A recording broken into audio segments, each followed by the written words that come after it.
And today, inshallah, we'll start with the station of Muraqabah. And the station of Muraqabah means watchfulness. Raqaba, yuraqibu. Raqaba is the past tense. The verb means watched, observed. So sometimes Muraqabah would be translated as observation, observance, watchfulness. And Ibn al-Qayyim in Madarij al-Salikin is a commentary on Manazil al-Sa'ilin. Madarij al-Salikin means what? The rankings of the seekers. And Manazil al-Sa'irin means the stations of the wayfarers. So Imam Abdullah al-Ansari rahimahullah, who was an imam from the 5th century after Hijrah, wrote Manazil al-Sa'irin, and Imam Ibn al-Qayyim rahimahullah, who was from the 8th century after Hijrah, wrote a commentary on Manazil al-Sa'irin, which is called Madarij al-Salikin. Madarij, the rankings of the seekers, and the Manazil al-Sa'irin is the stations of the wayfarers or the travelers. So Ibn Qayyim rahimahullah said, the author of Manazil al-Sa'irin, or the author of Al-Manazil, said that Muraqabah is the constant beholding of the ultimate goal, and it is divided into 3 phases. Dawam mulahazat al-maqsood, the constant beholding of your ultimate goal, your ultimate objective. And certainly if your ultimate goal is anything short of the pleasure of Allah subhanahu wa ta'ala, and togetherness with Allah, and takuna fi ma'iyat Allah, to be with Allah, this togetherness with Allah, which some people call union, but union is a dangerous word, because the union here is union in purpose, not a union in essence. But since the word has been used in the wrong context, we will avoid the use of the word union, and we will just call it togetherness. And تكون في معية الله, to be ma'allah, with Allah subhanahu wa ta'ala. So the pleasure of Allah subhanahu wa ta'ala is certainly the ultimate objective of the wayfarers, the journeyers, the travelers on this path. Muraqabah is the constant beholding of the ultimate goal, and it is divided into 3 phases. The first phase, Muraqabah of the truth, Allah subhanahu wa ta'ala, the true one, or the truth, Allah subhanahu wa ta'ala, by proceeding towards Him at all times with diverting glorification. تعظيم مذهل. الدرجة الأولى مراقبة الحق تعالى في السير إليه على الدوام بين تعظيم مذهل وسرور ومدنات حاملة وسرور باعث. By proceeding to Him, towards Him at all times with diverting glorification or distracting glorification, moving nearness or enticing nearness, and reviving joy. And we will explain what that means. His saying the constant beholding of the ultimate goal means the constant presence of the heart with Him, subhanahu wa ta'ala. So your heart is always present with Allah subhanahu wa ta'ala. Even when you are in the midst of people, your heart is with Allah subhanahu wa ta'ala, is not with them. Your heart is controlled by Allah, is not controlled by them. Your eyes could be beholding the people, but your heart is beholding Allah subhanahu wa ta'ala and His pleasure, not the people. So that is basically to have focus on your ultimate destination and to keep this focus. And it gets sometimes hard, but you have to remind yourself that this is your only way to success, is to stay focused. Because if you get distracted and you walk off the path by this distraction, if you like, sideways and short, you think that there is a shortcut here or a sideway there, or you think that you could spend a little bit of time here, a little bit of time there, you may not be able to come back to the path. Unless you continue to be focused, how do you guarantee to yourself that I will just take, the sideway and then I'll be able to make it back? You may not be able to make it back. Because Allah may see your heart. You know, Allah may see your heart, and you may not be able to come back. So stay on this road. This is the straight path. This is Sirat al-Mustaqim. This is the way that the Prophet ﷺ and his Sahaba laid out for you, delineated for you, demarcated for you. And the Prophet ﷺ not only did he delineate this road for you, but he put up enough milestones and guiding posts and fences on the sides and everything. Stay there. Stay there. This is the path to safety. Why do you take other paths and you don't have guarantees that you will ever be able to come back? So as long as you keep focused, stay focused on your ultimate goal, which is the pleasure of Allah, and know that the path that leads to this is the path that had been shown to you by the Prophet ﷺ, stay on the path of safety and don't venture into the other paths. Then he said, وقوله بين تعظيم مذهل فهو امتلاء القلب من عظمة الله عز وجل بحيث يظهره ذلك عن تعظيم غيره وعن الالتفات إليه. So his saying was that averting glorification is to have the heart filled with the glorification of Allah. Such a state makes the servant preoccupied with the pursuit of Allah's pleasure and unconcerned with glorifying others, unconcerned with the pleasure of others, unconcerned with the praise of others. Imagine someone who is beholding his Lord who created him. Will he be paying attention? How could he compete with Allah subhanahu wa ta'ala in our hearts if we have the least amount of intelligence, spiritual intelligence? Because spiritual intelligence is very different from intellectual intelligence, right or wrong? Absolutely. How many intellectually intelligent people, who have like a raw IQ that is much better than all of us in this room, that are not spiritually intelligent? So that spiritual intelligence, if you have the least amount of spiritual intelligence, you will not really get distracted, because compare Allah subhanahu wa ta'ala to others, they can never compete for your attention. If you know who Allah is and you know who the people are, they will never be able to compete with Him for your attention. That's why Ibn Qayyim rahimahullah used to say, لا يعرف الخلق والخالق أحد فيؤثر معاملة الخلق على الخالق. No one truly knows who the Creator is and who the creation or what the creation is like, and then favors to deal with the creation over the Creator. لا يعرف الخلق والخالق أحد فيؤثر معاملة الخلق على الخالق.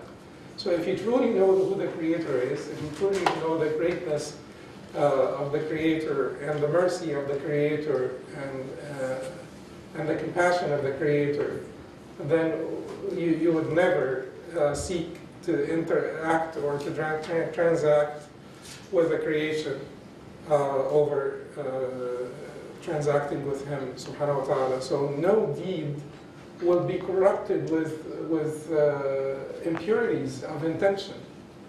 Because, imagine like you're praying, you're doing this charitable whatever activity, you're going to the hospital to visit the sick, you're making a website for an Islamic organization, and so on.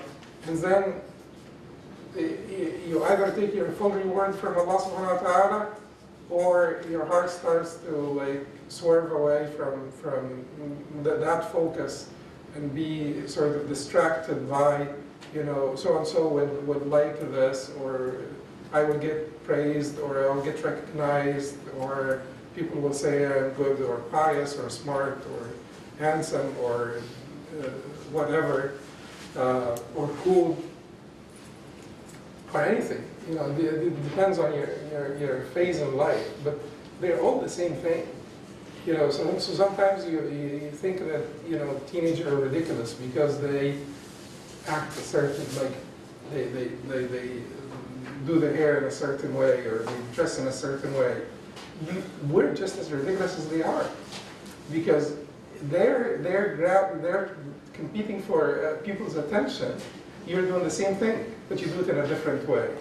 You do it by trying to look, pious, or you're doing it by trying to look, on top of your act, driving into the parking lot of the masjid with your Mercedes, and then acting a certain way or walking a certain way.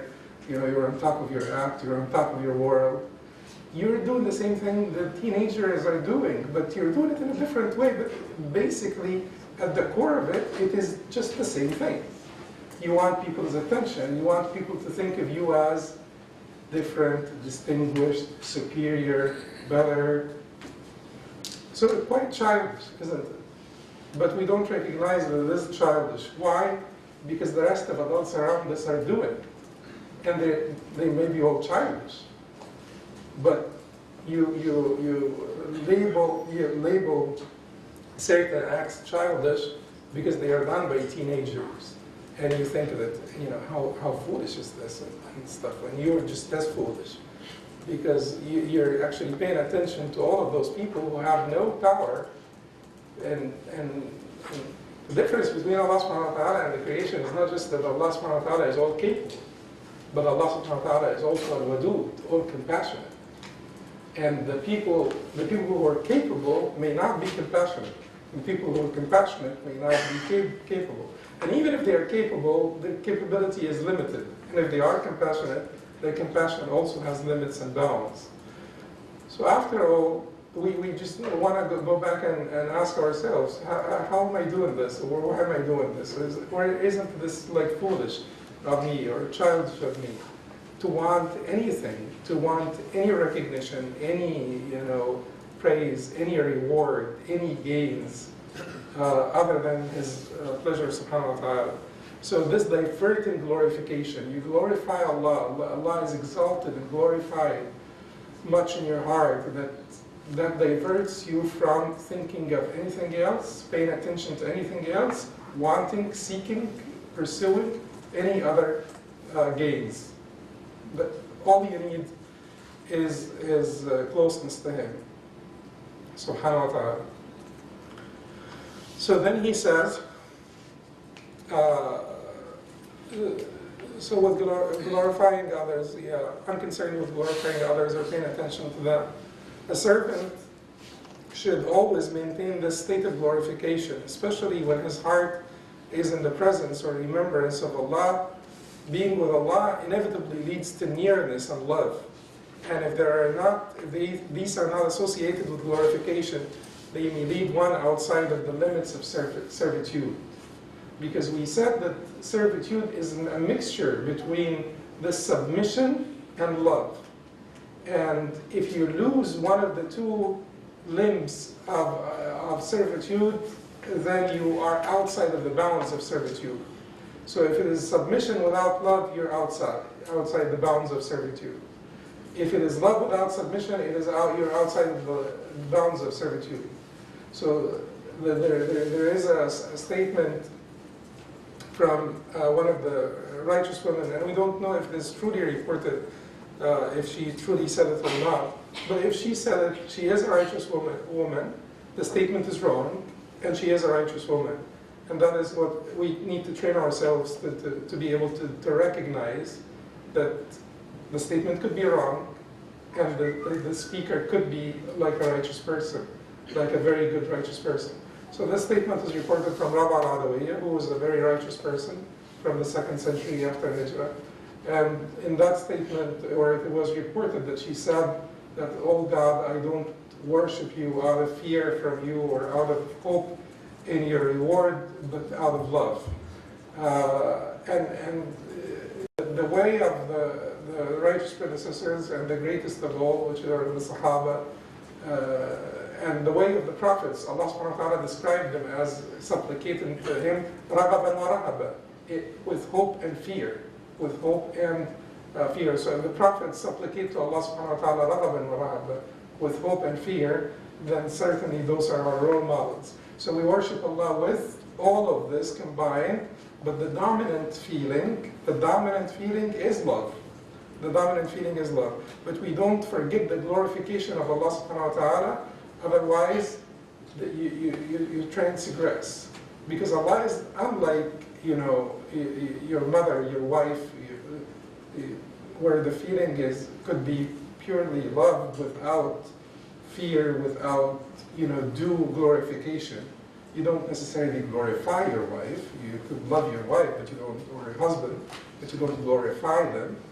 But with Allah subhanahu wa ta'ala, it is necessary to keep the feeling of glorification, at-ta'zim, لجلاله عز وجل.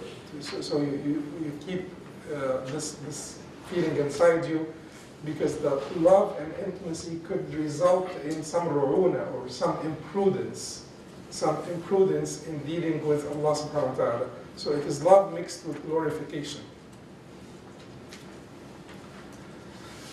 Then you continue the walk consistently, dawam as-sayr, which is consistent walking or consistent journeying to Allah subhanahu wa ta'ala, بين تعظيم المذهل, تعظيم المذهل, which is the diverting glorification, ومداناة حاملة. As for his saying, the moving nearness, حاملة means carrying. It carries you. Closeness, مداناة means closeness. حاملة means it carries you, it enables you, it empowers you, it helps you. So that is مداناة حاملة, nearness. As for his saying, the moving nearness, he means the proximity and closeness to Allah that incites the servant to have these components. This closeness makes him glorify Allah in a manner that will divert him from paying attention to his self or others. The closer the servant becomes to the truth, Allah subhanahu wa ta'ala, the more he glorifies him, and the less mindful he will be of the creation. Mudanat hamila is, think of it like this. At the end of the race, racers usually sprint at the end of the race. Why? Because they see the post at the end of the race, the goal, the final goal, the finish line. So basically, the closer you get to that finish line, the more energy you will have. The closer you get to, and that is where you can sprint. Keep in mind that they actually have more energy. It is not just that they're doing it intentionally. Before this, they may not have that much energy. There is the so-called adrenaline rush, which they get when they get closer to the finish line. And that last push of adrenaline gets them sprinting or accelerating their speed before the finish line. So you can imagine that this finish line is to have this, ma'iyyatullah azza wa jalla, is to be in the presence of Allah subhanahu wa ta'ala, and certainly that's the most beautiful, most exalted objective. And then you feel that you're getting closer and closer, and that feeling itself, that you're getting closer, that you were successful at coming all the way here, and you're so close, and it is so encouraging, it is so moving, it is so supportive, that you will get this rush. It's a spiritual rush, that I am that close. So let me end it in the best way, in the greatest way, in the most beautiful way, and so on. So that is the feeling that the person gets when he gets closer. And the closer you get, the more closer you want to be. So you recognize that you have been successful so far, and then you get encouraged. But there is another thing also. There is another thing. Because closeness to Allah means more recognition. Means more recognition. You see, recognition and love are, for any being other than Allah subhanahu wa ta'ala, recognition may not always lead to more love. More recognition does not always lead to more love. Because more recognition, we as human beings, full of faults and mistakes and weaknesses. You get to know someone better. You get anyone. You get to know, like, your parents, your sheikh, your friend, anyone. You get to know them better. You get to know more about their weaknesses. So, not necessarily, but with Allah subhanahu wa ta'ala, they're completely parallel. More recognition, more love. More recognition, more love. So when you get closer and closer, that means more recognition. You're closer to Him. So it means more recognition, it means more love. And that love pulls you further towards Him. It pulls you closer towards Allah subhanahu wa ta'ala.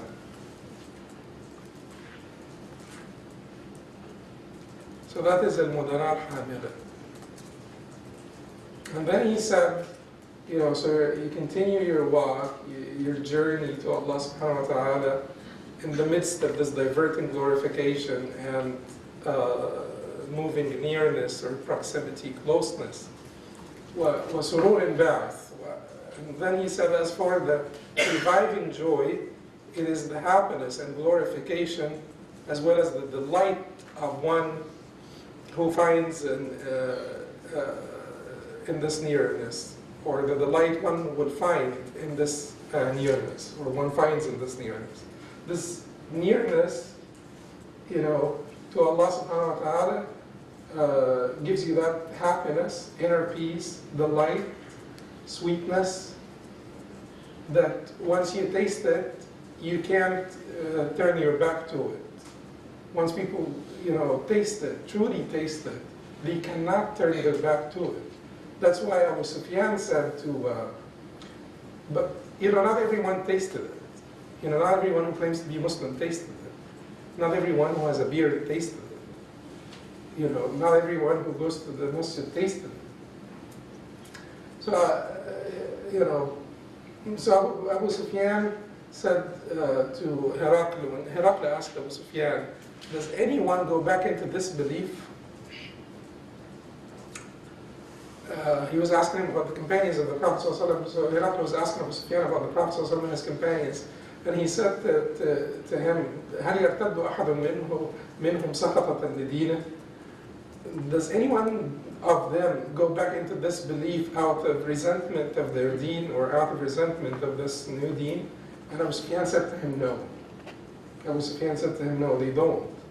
So Herakl was an educated man. So what did he say to him?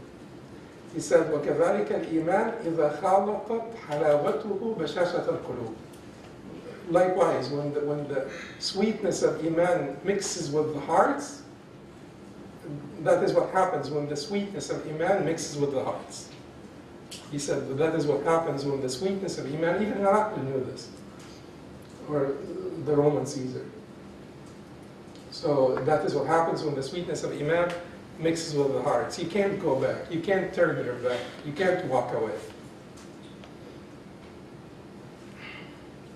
So he says here, there is nothing of the pleasures of this world that is comparable in any way to the joy and happiness of the heart and the delight of the eye, contentment, which means contentment, with Allah subhanahu wa ta'ala and His closeness. This is one of the states of the people of paradise. A knowledgeable person said, there are times when I would say, if the people of paradise can be in a state like this, they are indeed living in a good life. He says this joy, no doubt, urges him to be constant in walking to Allah and doing his best to seek Allah's pleasure. If one didn't achieve this joy, or even a portion of it, then one should doubt their faith and deeds. For Iman has sweetness, for sure. It has sweetness. If one has not tasted it, then one should go back and obtain a light by which he may discover the sweetness of Iman. So, you go back and look for the light, because you have been walking on a path that may not be the right path. So go back and look for the light to discover the right path, because the right path will lead to the sweetness of faith. will lead to inner happiness, will lead to peace of mind. Yes? Is light necessarily knowledge, or it could be other than that? Light is the beneficial knowledge. And the beneficial knowledge may not necessarily be, your knowledge of fiqh, even though all of this is helpful. And the recognition of Allah's rulings is part of the recognition of what Allah wants and what Allah doesn't want, and what Allah likes and what Allah doesn't like. So it's part of His recognition. But it is the knowledge that will touch the heart. And sometimes very little of this knowledge can touch your heart in great ways. And sometimes much of that knowledge may not touch your heart, may actually drive you away, because it will cause you pride, it will cause you to show off with it. It may distract you from the purpose of, the right purpose of this knowledge is to get you closer. But sometimes you ride a horse that can take you to the different destination if you have no control over your horse. So you need to have good control over your horse to keep it on track. And that knowledge could be a horse, a very good horse, that could lead you to the right, or carry you to the right destination, but sometimes you lose control over it, and then it leads you to the wrong place. So it is not about the amount as much as it is about the effect. But if the amount is great and the effect is great, that is the greatest scenario, for sure. The more knowledge and greater effect, that is the best scenario. But what matters the most is how much you will benefit of it. That is why the Prophet ﷺ used to seek refuge in Allah from علم لا ينفع وأعوذ بك من علم لا ينفع. The Prophet used to say, اللهم إني أعوذ بك من علم لا ينفع ومن قلب لا يخشع ومن some reports and عين لا تدمع ومن نفس لا تشبع ومن دعوة لا يستجاب لها. So I seek refuge in you from an eye that doesn't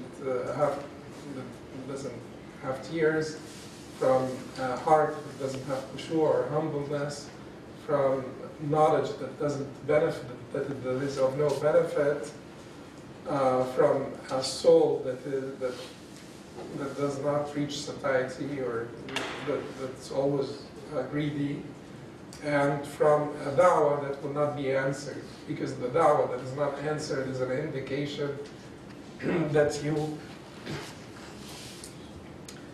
lost your honor with Allah subhanahu wa ta'ala, lost your status with Allah. Had you had your status, your da'wah would have been accepted. But sometimes the answer to the da'wah could be a deferred. That does not mean that you lost your status. It is still answered, but it is deferred.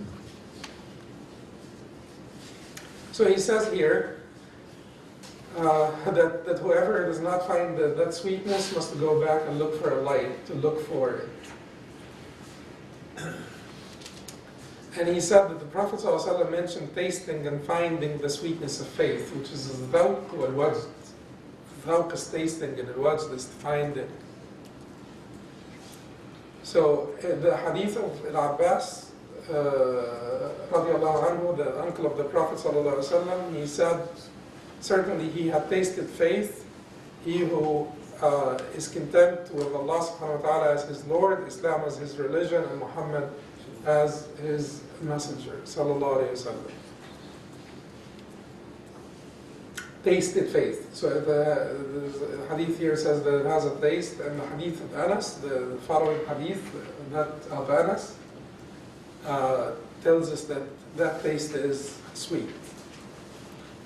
So the Prophet ﷺ said in the hadith of Anas, 3 things, whoever attains them will find the sweetness of faith, to have Allah and His Messenger dearer to him than anything else, to love a person only for the sake of Allah, or to love his fellow human being for Allah's sake, and to hate to return to kufr after Allah rescued him from it, as much as he hates to be thrown into the fire.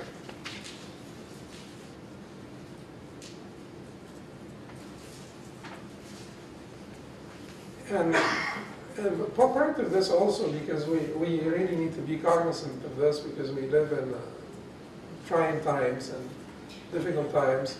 Part of hating to go back into kufr, as much as you hate to be thrown into the hellfire, is to have the same fear for your children as well. Like to hate for your children to lose their way, or to Allah subhanahu wa ta'ala, because you certainly should love your children, and you do not want your child to be thrown into the hellfire. And a person who has this certainty in his faith would feel this much, would have this much concern for their children, even though they may or may not be able to guide them, but they will certainly do their best to help them. And then Imam al-Qayyim said, and I heard Shaykh al-Islam Taymiyyah, may Allah sanctify his soul, say, if you don't find sweetness and joy in the deed you perform, then doubt its sincerity. Then reconsider whether it was sincere or not. Like if you do something good and it doesn't give you any joy or happiness or comfort, you should doubt whether it was sincere or not. For Allah is shakur, most appreciative and rewarding. So he says that he meant that Allah subhanahu wa ta'ala will certainly reward his servant for his deeds in this world, as long as the servant is delighted and happy with his deeds. But if he does not find the delight and the joy in his heart, then his deed is impure. And that is, there is a difference between the challenges that you encounter, and the joy that you will find deep inside your heart, because you could encounter a lot of challenges that could make your life a little bit difficult, and you could find that difficulty, like you could be more focused on the difficulty than the sweetness that comes with this in your heart. The difference between pious people also get sad and depressed, right? However, deep inside, there is like an outer crust of sadness and depression.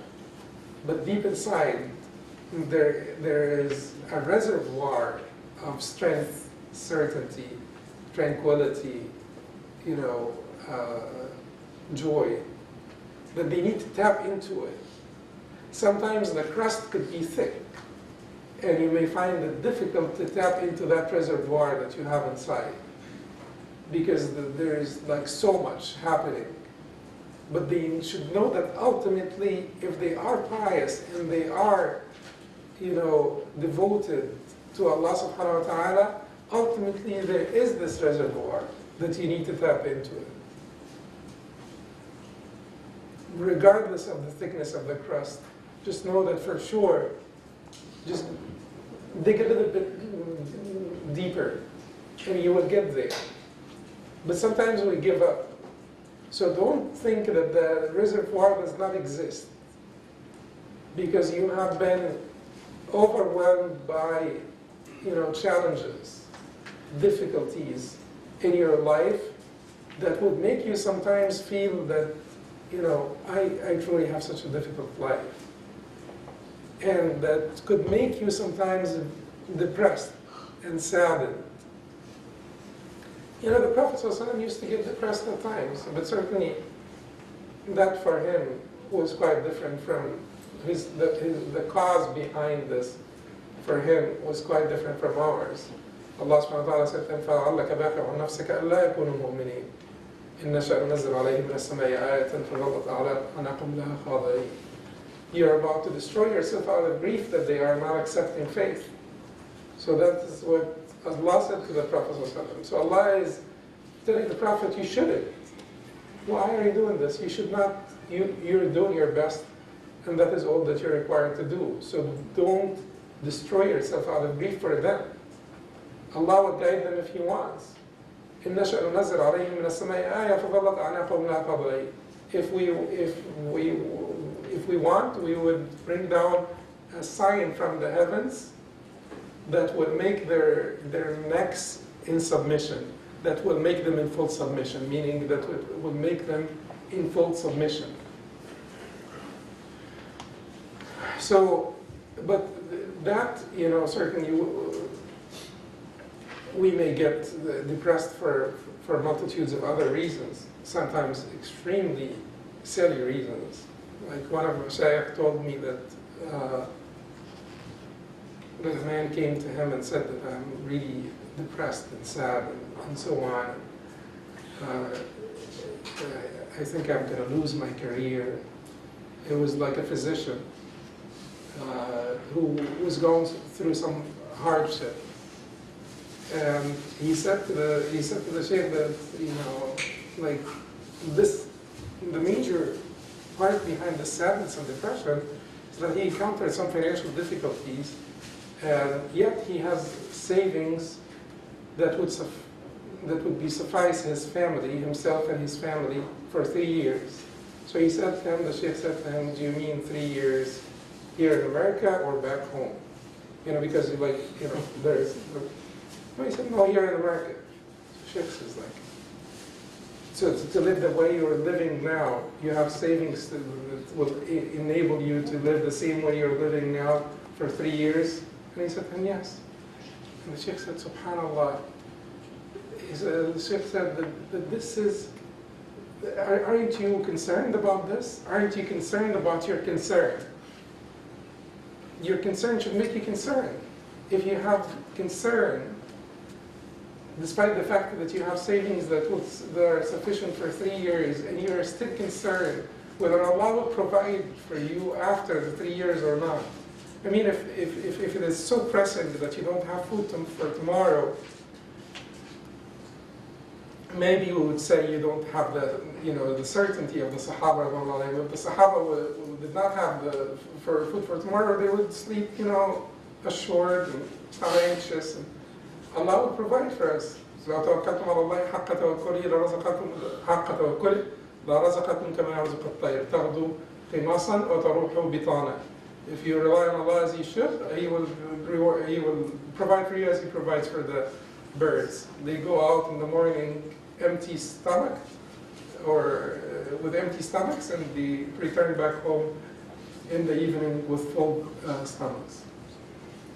But you may say it's like, we don't have that much certainty, but if you have savings that will last you for 3 years in your family,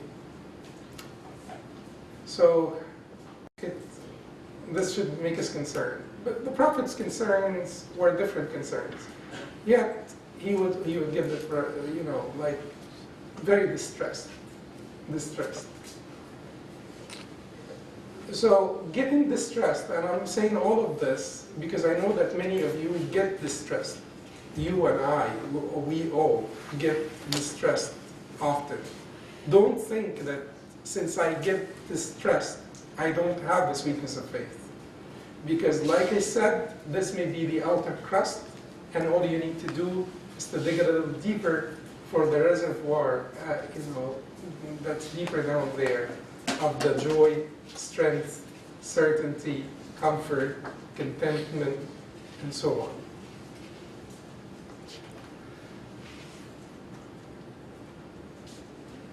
But if you can't find any of that, then you need to look for the light. So that is the first level of the the 3 degrees of muraqabah, watchfulness of Allah. So the first degree of muraqabah is to consistently walk to Allah subhanahu wa ta'ala with complete focus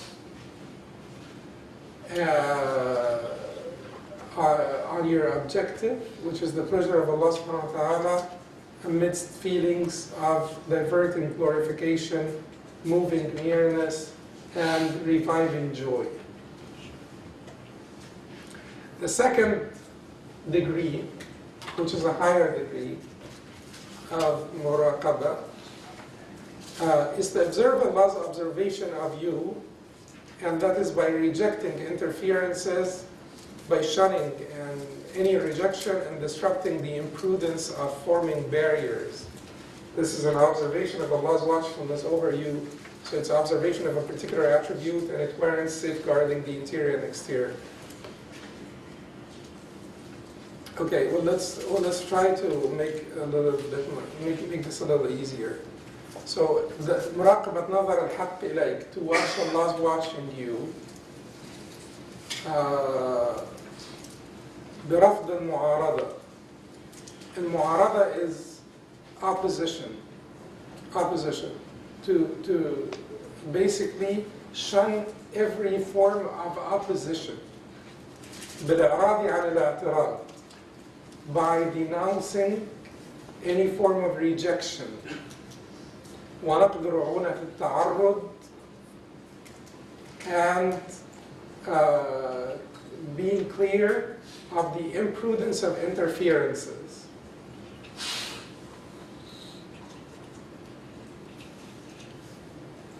And let's not read anymore, let's just explain, because it is a little, you know.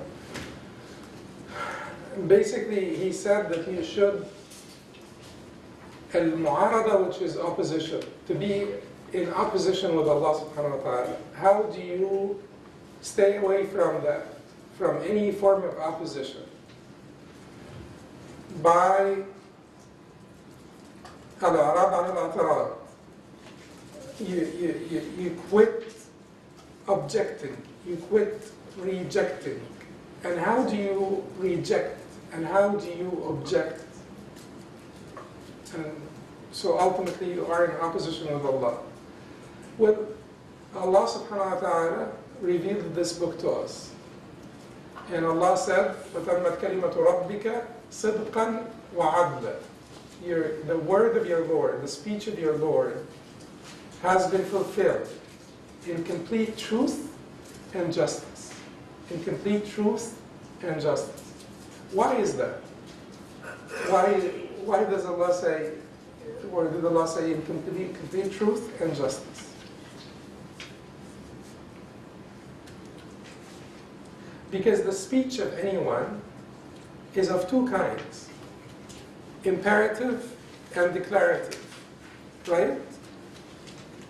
Imperative, declarative.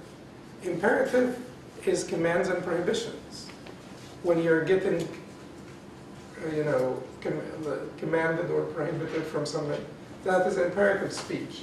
That's amrullah, Allah's orders, Allah's commands and speech. That's imperative speech. The declarative, اللي هو الخبر, يعني كلام الله بين الأمر والخبر. Allah's speeches are they imperative or declarative? Amr al-khabar, amr or statement, command or statement. The imperative speech would require what? Submission. The declarative speech would require what? Belief. Belief with certainty. Belief with certainty. What are the enemies of these two? Shubha and shahwa. So the enemy, your enemy, when it comes to the imperative speech, amrullah, is shahwa, your vain desires, your lust, your greed, whatever vain desires you have. Those interfere. Those cause you to reject. Those cause you to fail in your submission. Full submission to Amrullah Azza wa Jal, meaning that you will believe all that He said with complete certainty. All that Allah said, all that Allah told you in the Quran or in the Sunnah of the Prophet ﷺ, through the Prophet ﷺ, you believe it with certainty. Now you have accepted the khabar of Allah, Allah's statements. You believe it with certainty. Now you have accepted Allah's statement. The enemy of this is what? Shubha, the misconception. The amr of Allah, the imperative speech of Allah, the command and the prohibition, You need to receive it with submission, to abide by it, to perform it, to abstain from the prohibition. And your enemy here is a shahwa. So how do you avoid all forms of rejection that will cause you to be in opposition to Allah subhanahu wa ta'ala? By purging these two out of your heart. Every shubha and every shahwa. Whenever you have a shubha, the shubha will cause you to receive Allah's statement khabar with uncertainty. Or rejection, which would be detrimental to your belief, will be disbelief. And the shahwa is there to cause you to receive Allah's commands, Allah's amr, not khabar, amr, the imperative speech of Allah, without full submission, without complete submission. Now, think about it. Which one is worse? Which one is shubha? Because shahwa, unless a shahwa causes shubha, could it? Oh, absolutely, it could. Shahwa can cause shubha.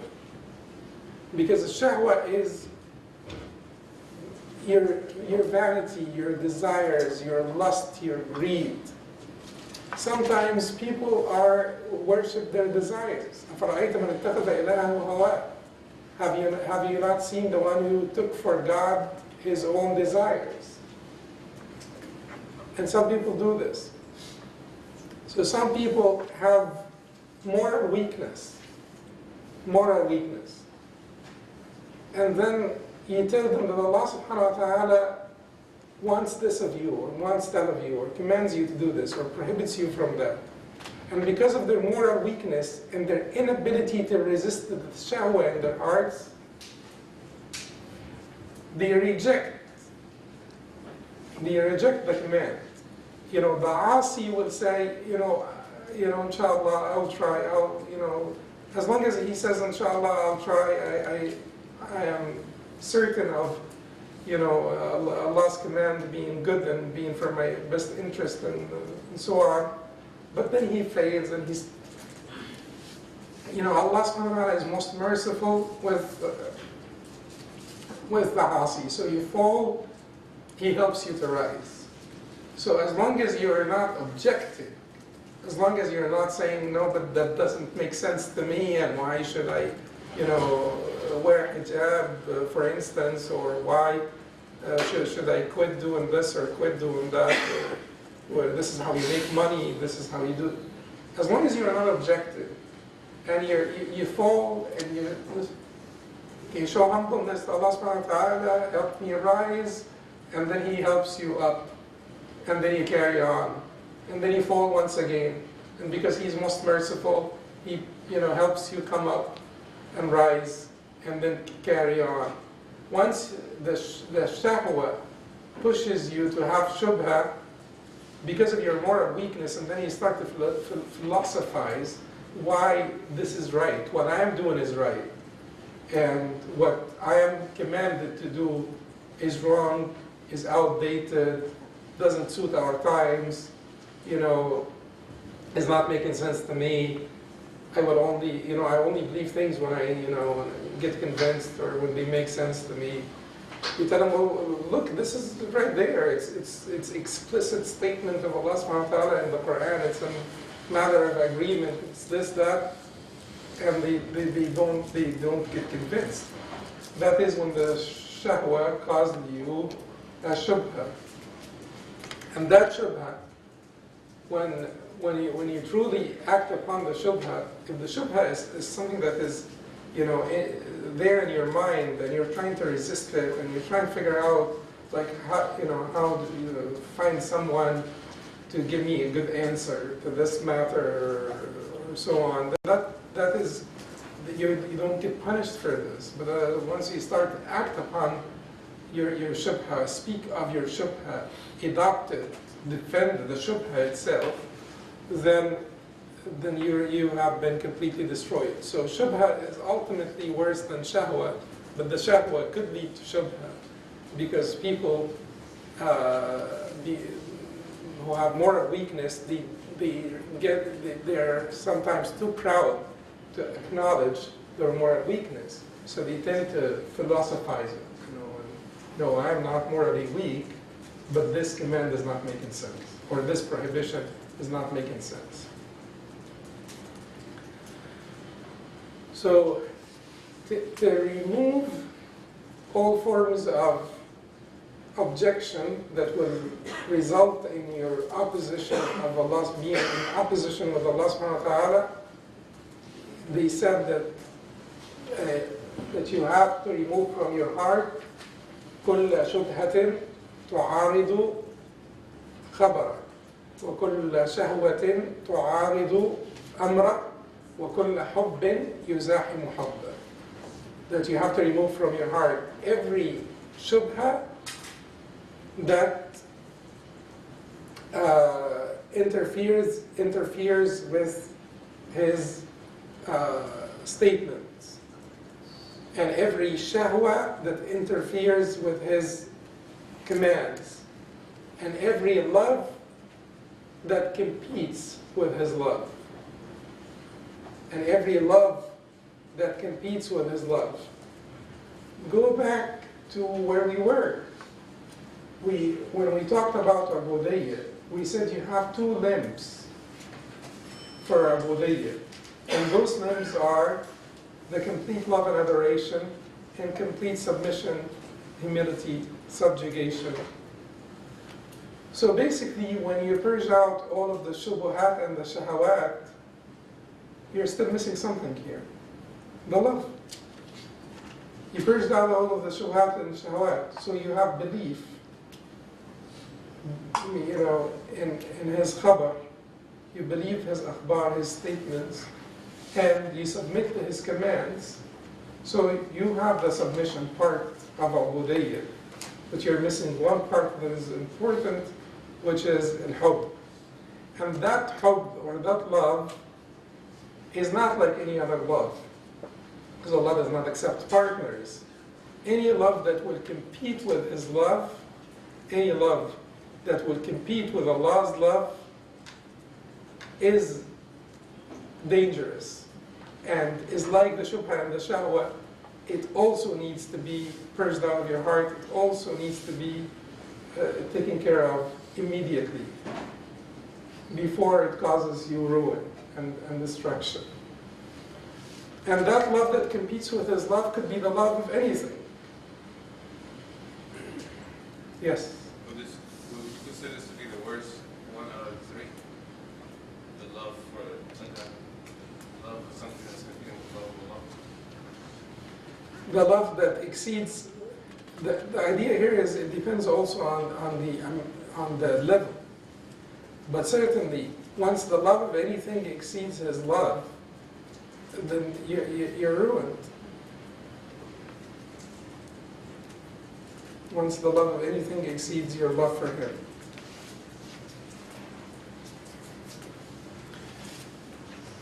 And since we're talking about this issue here, to completely, clarify this point, this matter, the love that competes with the love of Allah subhanahu wa ta'ala could be the love of money, could be the love of status, power, prestige, the other gender, could be love of anything, could be love of the self, the ego, which will result in love of all of the other things. There are different degrees of love. And it is important that you know where you place everybody in the appropriate degree. Like you divide your heart into rooms. And there are rooms, there are floors in your heart that should be left empty. Should be left empty. Why? Because love is the various degrees. There is the so-called al-alaqa, which is connection, relationship, just like basic relationship. And this alaqa does not cause you any pain when it ends. Like, you know, someone came from, you work in some IT company, and someone came from California and worked for you for a week, and you had like good fellowship, relationship, etc. And then they left. Is there any problem? No, they left too. That's it. But you did have some good time together, you were friendly to each other, so you had a alaqa, and then that's it. And then there is the sababa. And the sababa, sometimes this gets translated as infatuation, but sababa basically comes from sabba, to pour, which means that your heart goes out after the person. You know, like there is, you know, your heart goes out for the person when they leave, when they depart, etc. And that is the sababa, and that is the level that is above al-alaqa. And then there is al-ishq wal-gharam. Those two degrees are they usually have some sexual connotation. And therefore, those two degrees should be, if you will fall into one of those degrees, you should be at the very beginning, not at the very end. And certainly this should be only for your wife. There is a level that is comparable to this that is not mentioned, which is the love of, you know, the mother and so on.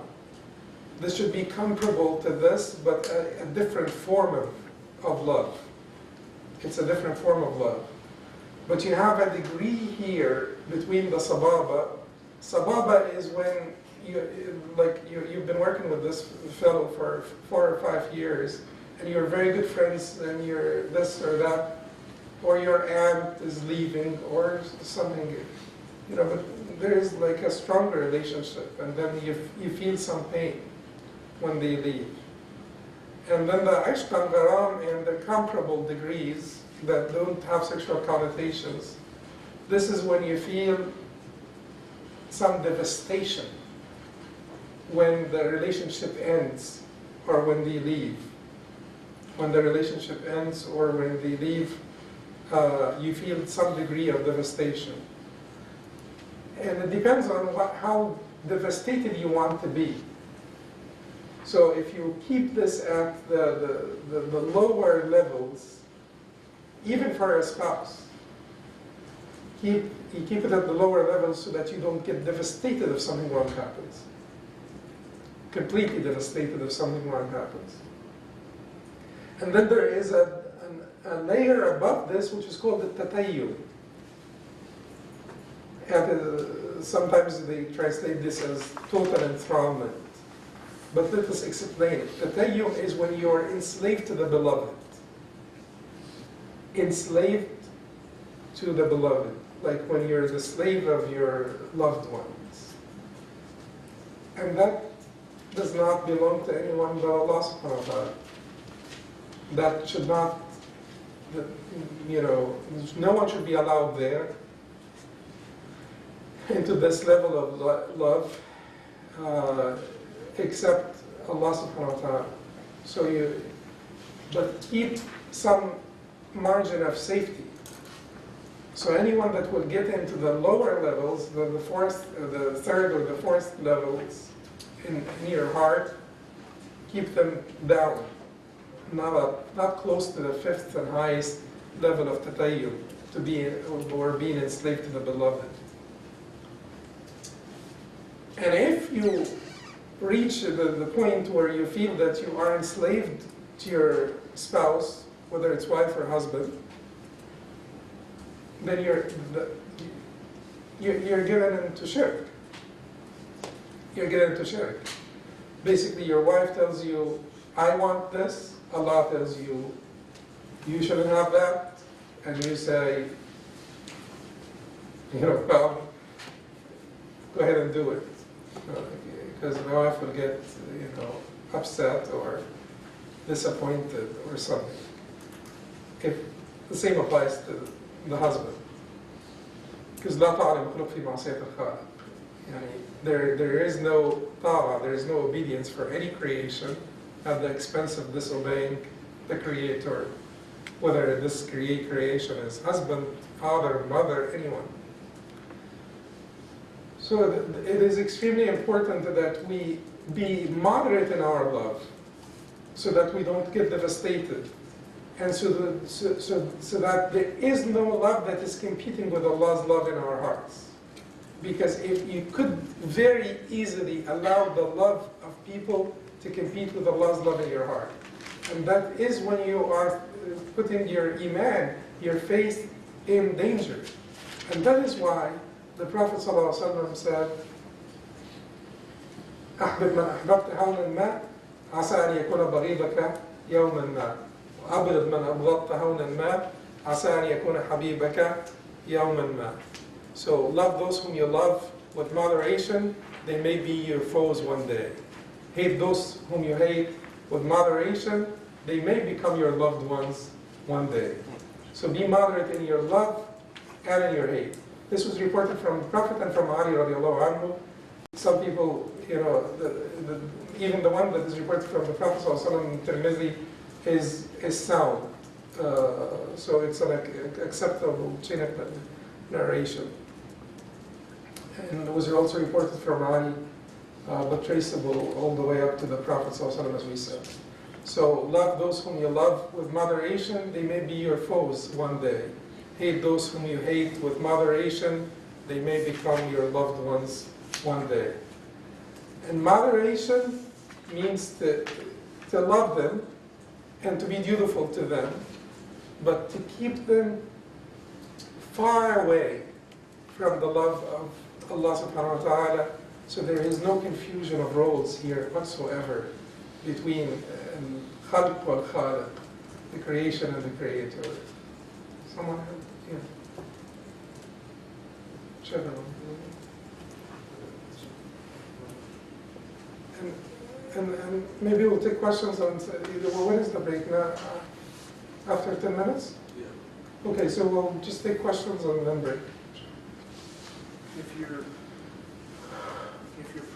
performing the second degree properly, then you don't have to. It's like driving the car. If you're behind the steering wheel and you're driving, you don't have to worry about turning all the other wheels. They turn by themselves. So if you're focusing on observing Allah, observing you, and you're focusing on putting your love where it belongs, would all these other things just happen kind of automatically? You wouldn't have to fight things off if you're taking care of the second degree properly, because it sounds like you've got a whole task sheet of things you got to do, but I'm just wondering, if you do this one, does that trip all the other switches the right way? Yes, they are very interdependent. It is impossible to be successful at any of these unless you are successful at all of them. But they are interdependent, and no one who is in love with Allah subhanahu wa ta'ala will neglect to clear his heart out of, shubha and shahwa, misconceptions and vain desires or vanities. So anyone who is in true love with Allah subhanahu wa ta'ala will clear his heart out of the shubha and shahwa. So he will be doing it. Will this happen naturally, or is it something you have to do intentional, conscious, or does it just happen the same way you would do cleanse your body, so to speak, without getting technical about it? If you want to cleanse yourself, okay, you do certain things to cleanse your internal self. So if you do this, but you don't have to worry about every single organ getting cleansed if you do the master cleanse, so to speak. It's part of the process. I don't know, I'm asking. Now, the benefit of coming to like a function like this is to learn about the inner crevices of our hearts, and to learn about the tricks of the shaitan, and to learn about the stations of Ar-Rahman that we should, ascend in. And this learning and laying out things and clarifying them should help the seeker on the path, should help the traveler. And the more, if you travel on a path that has, many milestones and so on, it will be an easier travel. You will be less likely to get lost, and you will likely get to your destination faster and easier. So it is helpful to learn about these things. Now, do you need to memorize this stuff? No. This stuff registers in two places, your mind and your heart. And the mind may forget, but the heart, if it is sincere, does not forget. So whether the mind remembers or not, whether you will be able to relate this to someone or not, you can grow your gardens without being able to, convey the water to, next door. But you will grow your gardens inside your heart, because the heart is not as forgetful as the mind. The pure heart, that is a good recipient of guidance, does not quickly forget like the mind. So this is just like the land. It would be the best case scenario if they are both retentive, because the heart will retain for the benefit of the individual, and the mind will retain for the benefit of others. But if the mind does not retain this and does not keep track of all of this that we said, or much of it, the heart does not forget. So don't worry about the heart. It won't forget, inshallah. Yes?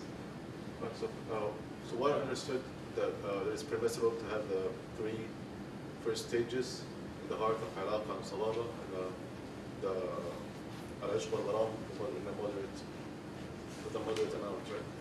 Yeah. So I've heard a statement from many scholars that they would say, for instance, if someone say in Arabic, لا تصح لك عضلية إذا بقى لغيره فيك بقية, meaning that you should clean your heart explicitly, completely from any love other than Him. Like, do not leave an atom of love to anything else. And your heart should be completely 100% to Allah subhanahu wa ta'ala. If there's anything that comes into it, that will be rejected. Like your worship or your servitude will be rejected. Is that true? The Prophet loved Aisha, right? Yes. And Khadija, and the rest of his wives. And loved Fatima so much. But they say this love is like kind of tenderness, not really love. He said, he was asked, who is the person that you love the most? And he said, Aisha. And they said to him, we're not talking about this, we're talking about men. And he said, her father. So, but he was asked about love. So why should we? However, certainly, this would be extremely valid if this is حب يزاحم حب. As long as this حب does not interfere with, does not compete with His love, subhanahu wa ta'ala, then that's fine. Once it starts to compete, that's why I said leave a margin of safety, because you do not want to get so close to danger. Once the hubb of someone rises in your heart to alarming levels, that you start to consider, their pleasure above Allah's pleasure, or like Allah's pleasure in any way, or even close, then you're in danger. keep them down. Love in moderation, like the Prophet told you. So bring it down.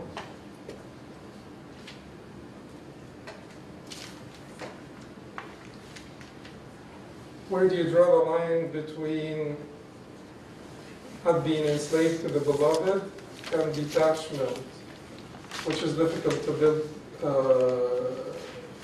companionship with?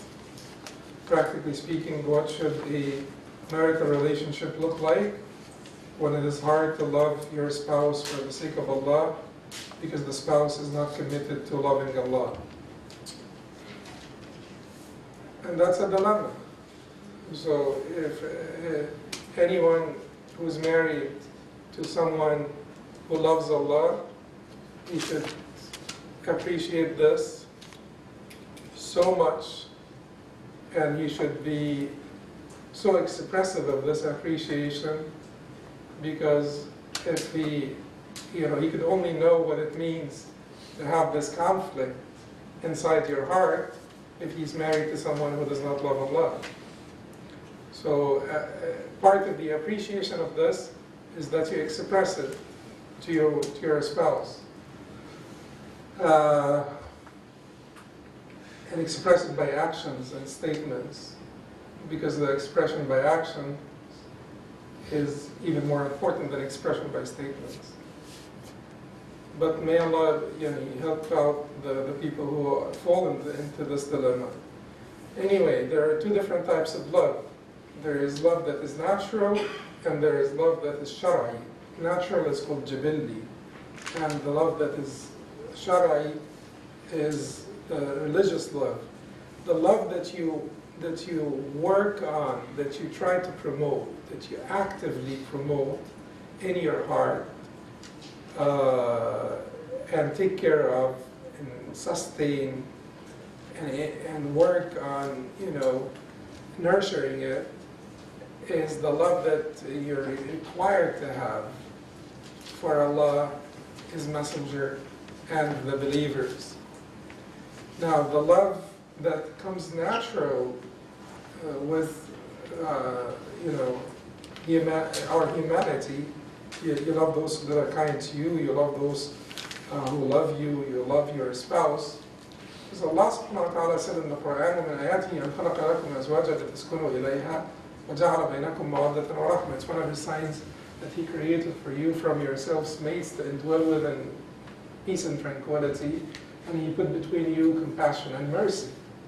And Allah allowed us to marry the people of the book, to marry from the people of the book, or to marry women of the people of the book. And that marital relationship is built on compassion, is built on compassion and mercy. The foundation of it is tranquility, and the wings will be compassion and mercy. Compassion in times of good times, mercy in bad times. When there is agreement, compassion, there is disagreement, mercy, but at all times, tranquility, serenity. Second, so that is the nature of marital relationships. And Allah allowed us to be married to people, to women of the people of the book. Then that is the natural love for the spouse that you would have. But this natural love will be conflicting inside your heart with the religious resentment and disavowal of her ways, of her disbelief in Allah, of her belying the Prophet ﷺ by not believing in him. And that is not easy. Therefore, we usually advise people to look for a religious woman. The advice of the Prophet ﷺ,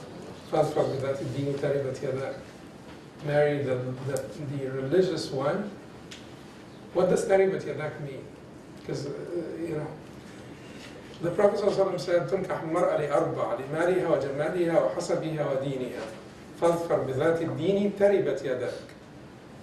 the woman, any woman would be married for one of 4 reasons: her wealth, her beauty, her status or lineage, and her deen. So marry the one with the deen. Usually the translation is that you may prosper. But I think that the more accurate translation, lest you will never prosper. Otherwise, you will never prosper. Because taribat yadak comes from what? Turab, dust, soil. And what does it mean to say taribat yadak? It means that your hands will be stuck to the turab. So, taribat yadak, if you don't marry the religious one, your hands will be stuck to the turab, the ground, soil, dust, which means what? He will never prosper. So that is the more accurate one. It is not marry the religious one that you may prosper, marry the religious one, otherwise you will not prosper, which is certainly stronger. So, but we would say that certainly, like if she is religious, religious should be like the denominator here.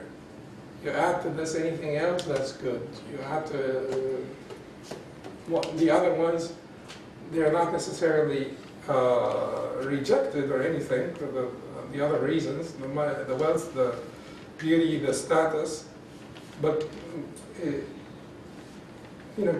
contingent upon the presence of religion. Some of the scholars said that those are all zeros. Unless there is religion, then there will be zeros to the left of the one, or to the right of the one. So the religion is one, they're all zeros. But if you have that religion, you put the ones 0 and 0 and 0. Anyway.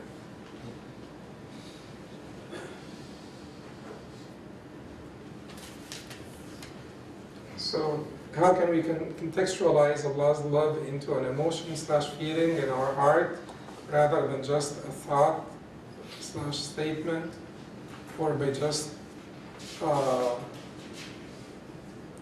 or just through obedience? Okay, so how could it be an emotion in your heart? Well, so certainly this may be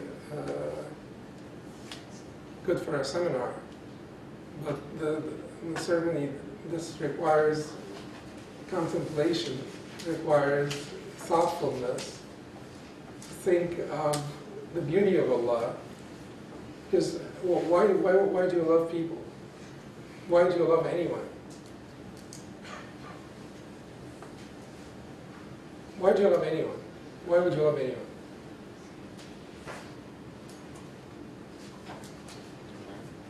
Because you're married? Why would you love anyone? What are the causes of love for anyone? Careness, kindness. There are 2 causes.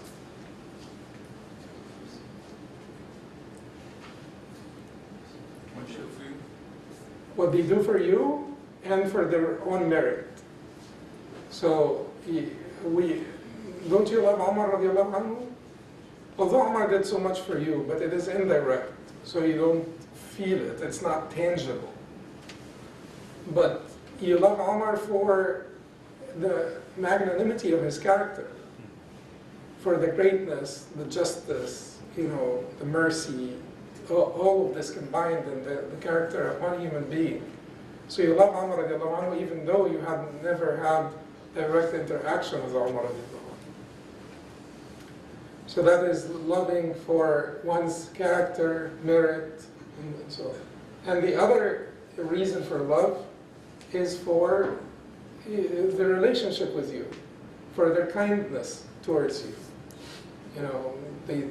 You love your neighbor who's kind towards you, like takes care of your kids when you're at home and looks after your property and, you know, and stuff like that. Kindness begets love. Kindness begets love. So it's either for merit or for kindness towards you. Well, think about it. You know, if these are the two causes for love, think about it as these two reasons for love relate to Allah subhanahu wa ta'ala. For merit, you know, who should be loved more for merit than Allah subhanahu wa ta'ala? And for kindness towards you, you know, you think about it like, who's kinder to you than Allah subhanahu wa ta'ala? Who made you, who created you, who sustained you, who maintained you? That thoughtfulness will bring about love. That love will be nurtured through connectedness, which is salah, connection. So if you stand in prayer, you know, certainly any love needs nurture. And the nurture of this love is through connectedness. And the connectedness is by nearness, proximity, munajah. Salah is munajah. Salah is like a soft conversation between one and Allah subhanahu wa ta'ala. Now, when you stand in prayer and you remind yourself of the hadith in which Allah subhanahu wa ta'ala said, I divided the salah between myself and my servant into two halves concerning al-Fatiha. فإذا قال العبد الحمد لله رب العالمين قال الرب حمدني عبدي وإذا قال العبد الرحمن الرحيم قال الرب أثنى علي عبدي وإذا قال العبد مالك يوم الدين قال الرب مجدني عبدي وإذا قال العبد إياك نعبد وإياك نستعين قال الرب هذه بيني وبين عبدي ولعبدي ما سأل فإذا قال العبد اهدنا الصراط المستقيم صراط الذين أنعمت قال الرب هذه لعبدي ولعبدي ما سأل. So that Allah subhanahu wa ta'ala said, I divide the salah, which is the Fatiha, because it's the cornerstone of the salah, between myself and my servant into two halves. When my servant says, Alhamdulillah Rabbil Alameen,